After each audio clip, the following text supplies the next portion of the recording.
ಪ್ರಜಾಧ್ವನಿ ಇದು ಪ್ರಜೆಗಳ ನಂಬಿಕೆಯ ಧ್ವನಿ.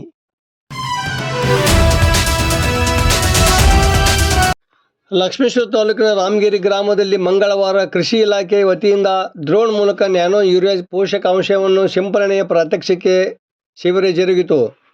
ಗ್ರಾಮದ ರೈತ ಮಳೆ ಮುತ್ತಕ್ಕ ಬಸಣ್ಣ ಬೆಟಗೇರಿ ಅವರಿಗೆ ಸೇರಿದ್ದ ಗೋವಿನ ಜೋಳದ ಹೊಲದಲ್ಲಿ ನ್ಯಾನೋ ಯೂರಿಯಾ ಪೋಷಕಾಂಶವನ್ನು ಸಿಂಪಡಣೆ ಮಾಡುವುದರಿಂದ ಬೆಳೆಗಳಿಗೆ ಆಗುವ ಲಾಭಗಳ ಕುರಿತು ರೈತರಿಗೆ ವಿವರಿಸಲಾಯಿತು.